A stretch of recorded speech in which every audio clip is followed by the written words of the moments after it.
अरविंद केजरीवाल जी ने हार मान ली जब टिकट ही चेंज कर दी। यहाँ से राखी बिरलान को ले आए। 3 बार की विधायक और डिप्टी स्पीकर दिल्ली विधानसभा की मंगोलपुरी के लोगों के साथ खिलवाड़ करके वहाँ से मनपसंद की इसने विधानसभा मादीपुर में आ गई। क्या हाल हो रहा है मादीपुर में, धक्के लग रहे हैं जहाँ जा रही है वहीं पर वो करें। आपने भाई कुछ नहीं किया। संजय सिंह का बड़ा बयान आया है कि जो कांग्रेस की दूसरी लिस्ट आई है वो बीजेपी ऑफिस में तैयार हुई है। इनकी घबराहट है। आप इसी से अंदाजा लगा लीजिए ये कितने घबरा गए हैं हमारी लिस्ट को देख के। जब ये बयान दे रहा है संजय सिंह जैसा, राखी बिरलान जी को बैठाइए मेरे सामने, मैं देखता हूँ क्या क्या काम करके आए हैं वहाँ, बताएं और हमसे पूछें कि मादीपुर में क्या होगा, क्यों छोड़ के आए अपने मंदिर को, अपने महल को, अपने घर को, जहाँ पर मेरा तो यहाँ जन्म हुआ है। हम तो यहीं है, हारे यहाँ जीते हैं, लोगों के तो सुख में रहे हैं, रहते हैं। लोगों से मिलो, क्या प्यार और मोहब्बत मिल रहा है। आपको 100% विश्वास दिला देता हूँ, कांग्रेस पार्टी की सीट निकलेगी। दिल्ली विधानसभा के चुनाव के तारीख की घोषणा भले ही ना हुई हो, लेकिन तमाम पार्टियां चुनावी मैदान में उतर चुकी हैं और आम आदमी पार्टी ने जहां 70 की 70 विधानसभा सीटों के लिए प्रत्याशी की घोषणा कर दी, वहीं कांग्रेस की भी 2 लिस्ट आ चुकी है। इस बीच इस वक्त हम मौजूद हैं मादीपुर विधानसभा में और मादीपुर विधानसभा से कांग्रेस के पिछले प्रत्याशी पर ही इस बार भी पार्टी ने भरोसा जताया है। जेपी पवार हमारे साथ बातचीत करने के लिए मौजूद हैं। सबसे पहले हम उन्हें दोबारा टिकट मिलने की बधाई देते हैं और बातचीत का सिलसिला आगे बढ़ाते हैं। जेपी जी, सबसे पहले बहुत बहुत बधाई आपको। धन्यवाद। हाँ, क्या लगता है कि पिछला चुनाव जिस तरह का था और ये चुनाव, किस तरह का अंतर देखते हैं आप? पिछली बार जो चुनाव था ना, वो लोग केजरीवाल की बातों में आए हुए थे, तब इस तरीके की हालत पर इस बार लोग, इसकी पोल खुल गई है। जो इसने कोरोना टाइम पे किया है जनता के साथ, जिस तरीके से धोखा दिया है, वो लोगों को पता चल गया है कि लोग कोरोना के टाइम पे लोगों की दवाइयाँ दिलवा रहे थे, मदद कर रहे थे। ये शराब के माफियाओं के साथ मिलके एक पॉलिसी बना रहा था कि शराब के साथ कैसे पैसा बचाया जाए, शराब माफियाओं को और बिजनेसमैनों को फ़ायदा पहुँचे। अपनी नीति, अपनी पॉलिसी बनाई हुई इसने खुद बदल दी, क्योंकि गलत थी पॉलिसी। उसके कारण 6 महीने जेल रह के आए, इसने भुगतना पड़ा। तो अब तो इसको जान बचानी भारी हो रही है। 6 महीने जेल में रहने के बाद इसने इस्तीफा नहीं दिया। जब कोर्ट ने इसको पाबंदी पे जमानत दी कि ना ही तो आप किसी फाइल पे साइन करोगे जी, और ना आप कोई मीटिंग अटेंड करोगे, तब इसने इस्तीफा देना पड़ा। तो लोगों को जानकारी हो गई है। अब ये घबराए होने के कारण देखो आप 20-25 सीटें इसने चेंज कर दी हैं। बड़े बड़े जो इसके एमएलए थे तो खुद ही हार मान ली इसने। उसके बाद आप देखिए नई दिल्ली के अंदर राजेंद्र नगर में खुद ही पानी पी के दिखा रहा है वहाँ पे। अब इसने जो मान लिया ना, गंदा पानी पिलाया 10 साल इसने लोगों को, अब दिखा रहा है जी पानी ऐसा आएगा, साफ पानी आएगा। तो इतने जब आप मुख्यमंत्री रहे हो तो आपने पहले पानी क्यों नहीं दिया इस तरीके का? हमें गंदा पानी पीने पे मजबूर कर दिया, हमारे मौलिक अधिकारों को हनन किया इसने। इसको तो परमात्मा माफ़ नहीं करेगा जिस तरीके से इसने गलत काम किया। इस सीट से पिछली बार आपको 9,500 के करीब वोट मिला। इस बार क्या देखते हैं, स्थिति कितनी बेहतर होगी, किस तरह की होगी? मैं विनती करूंगा आपसे कि आप जनता से मिलो जाके। अरविंद केजरीवाल जी ने हार मान ली जब टिकट ही चेंज कर दी। यहाँ से राखी बिरलान को ले आए। जो विधानसभा हो, मंदिर हो, घर हो, आदमी सजोता है, बनाता है इसको। हमें 25 साल हो गए राजनीति में। मेरे पिताश्री यहाँ से निगम पार्षद थे, मैं तब से रेगुलर लगा रहा हूँ, जीता हूँ, हारा हूँ, पर मैं जनता के बीच में से निगाह इनके दुख सुख में रहा हूँ। क्योंकि घर होता है, मंदिर होता है, इसको पूजा जाता है, इसको ध्यान रखा जाता है। 3 बार की विधायक और डिप्टी स्पीकर दिल्ली विधानसभा की मंगोलपुरी के लोगों के साथ खिलवाड़ करके वहाँ से मनपसंद की इसने विधानसभा मादीपुर में आ गई। क्या हाल हो रहा है मादीपुर में, धक्के लग रहे हैं जहाँ जा रही है वहीं पर वो करें। आपने भाई कुछ नहीं किया, क्योंकि मादीपुर और मंगोलपुरी में ज़्यादा फ़र्क नहीं है, 4 किलोमीटर का फ़र्क है।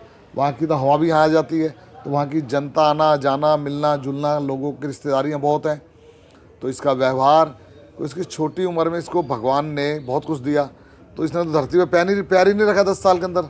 मंगोलपुरी विधानसभा की जनता से पूछो ना, वो तो कहते हैं हमने पता ही नहीं कहाँ है। राखी बिरलान जी तो मंत्रालय में घूमती थी, अब भी मादीपुर कॉलोनी के अंदर सायरन बज जाती हुई घूम रही है, जैसे मुख्यमंत्री घूमती है, ऐसे घूमती रहो। ये घूमते घूमते चली जाएगी। तो हार मान चुके हैं अरविंद केजरीवाल जी, आपको ये बता देता हूँ मैं। संजय सिंह का बड़ा बयान आया है कि जो कांग्रेस की दूसरी लिस्ट आई है वो बीजेपी ऑफिस में तैयार हुई है। इनकी घबराहट है। आप इसी से अंदाजा लगा लीजिए ये कितने घबरा गए हैं हमारी लिस्ट को देख के। जब ये बयान दे रहा है संजय सिंह जैसा, जो इनका राज्यसभा का मेंबर है, तो अब देख लो घबराहट क्या है। अब आगे आगे देखिए क्या हालात होता है इनके साथ। अब ये घबराए हुए हैं, खुद परेशान है कि क्या होगा जनता के साथ, तभी तो इन्होंने चेंज किया है। ये इनकी घबराहट आप यहीं से अंदाजा लगा लीजिए। अरविंद केजरीवाल जी भी फुल घबराया हुआ है कि क्या रिजल्ट आना है क्या नहीं आना है, क्योंकि जिस तरीके से 2013 में ये लोग आए थे ना, उस तरीके से जाएंगे। मैं आपको विश्वास दिला देता हूँ इस बात का। कांग्रेस को याद कर रहे हैं। मादीपुर विधानसभा में बता दूं, कोई भी सिंगल, ना कोई स्कूल बनवाया है, ना कोई पार्क बनवाया है, ना कोई बारात घर बनवाया है, कुछ नहीं किया। और शिविरों का तो यह हाल है, आप जाके गलियों में देखो। हमने अपने व्यक्तिगत 40 कर्मचारी तनख्वाह पे रखे हुए हैं जो सेवादार सेवा कर रहे हैं, शिविरों के मलबा निकाल रहे हैं, कूड़ा उठा रहे हैं, सफाइयाँ कर रहे हैं, इस काम में लगे हुए हम। आप देखिए। अजय माकन के खिलाफ आम आदमी पार्टी ने मोर्चा खोल दिया है, क्या लगता है क्या स्थिति रहेगी और इंडिया गठबंधन पर भी कुछ असर होगा? नहीं, कोई, वो हमारा नेशनल गठबंधन है, पार्लियामेंट का जब चुनाव होगा तब का है। पर अजय माकन जी हमारे लीडर हैं, नेशनल लीडर हैं, दिल्ली के नहीं हिंदुस्तान के लीडर हैं वो। इन चीज़ों से फ़र्क नहीं पड़ता। आम आदमी कोई मोर्चा वोर्चा खोलती रहे, क्या बेचती है आम आदमी, कुछ नहीं है। ये हमारे एक छोटे से कार्यकर्ता का मुकाबला नहीं कर सकते। डिबेट कराइए ना, आप बैठाइए मेरे को, मैं सवाल जवाब करूँगा। मैं राखी बिरलान जी को बैठाइए मेरे सामने, मैं देखता हूँ क्या क्या काम करके आए हैं वहाँ, बताएं। और हमसे पूछें कि मादीपुर में क्या होगा, क्यों छोड़ के आए अपने मंदिर को, अपने महल को, अपने घर को, जहाँ पर मेरा तो यहाँ जन्म हुआ है। हम तो यहीं हैं, हारे हैं जीते हैं, लोगों के दुख सुख में रहे हैं, रहते हैं। अब लोगों से मिलो, क्या प्यार और मोहब्बत मिल रहा है। आपको 100% विश्वास दिला देता हूँ, कांग्रेस पार्टी की सीट निकलेगी। 2100 रुपये की जो घोषणा है, हर एक दफ्तर पर, विधायक का दफ्तर हो, पार्षद का दफ्तर हो, भीड़ लगी हुई है महिलाओं, माताओं, बहनों की। वो टोटल फर्जी काम है। हमारे यहाँ ये जो महिलाएं, माताएं, बहनें हैं ना, बेचारी जय जय कॉलोनी है, किराएदार बहुत हैं, शिक्षित है नहीं इतने। हमने लोगों को समझाया।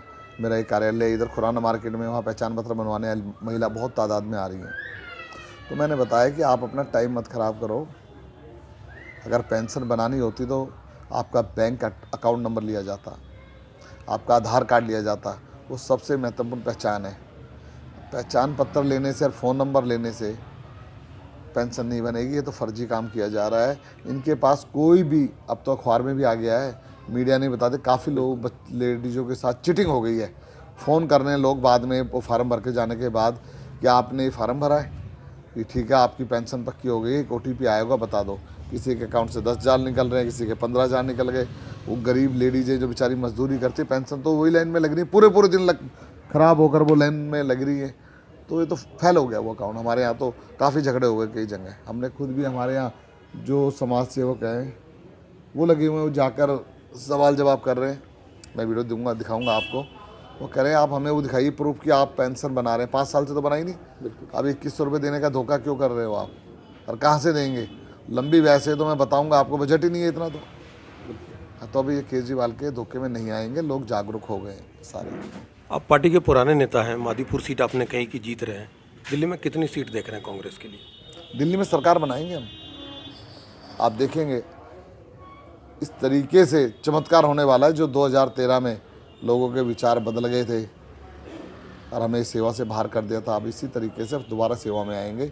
शीला दीक्षित को, कांग्रेस के विकास को, आम पार्टी तो कर रही है फ्री की राजनीति, और हम कर रहे हैं सेवा की राजनीति, विकास की राजनीति, और एक कर रही है धर्म की राजनीति। जो धर्म के ठेकेदार बने हुए हैं ना, जो देश का बेड़ा गर्क कर रखा है इन्होंने, ये धर्म में लगे हुए, एक फ्री में लगे हुए हैं। और हम विकास किया है, कांग्रेस पार्टी ने विकास का इंतजार किया जा रहा है, मादीपुर में भी, दिल्ली में भी, और सरकार बनाएगी कांग्रेस पार्टी। तो JP पवार का साफ तौर पर ये कहना है कि एक पार्टी धर्म की राजनीति कर रही है जबकि दूसरी फ्री की राजनीति, लेकिन कांग्रेस जो है सो सिर्फ पिछले कई सालों से विकास की राजनीति ही करती आई है। इसलिए इस बार न सिर्फ मादीपुर विधानसभा की सीट बल्कि दिल्ली में चमत्कार होगा और इस चमत्कार की बदौलत कांग्रेस की सरकार भी बनेगी। मनोरंजन कुमार, दिल्ली तक।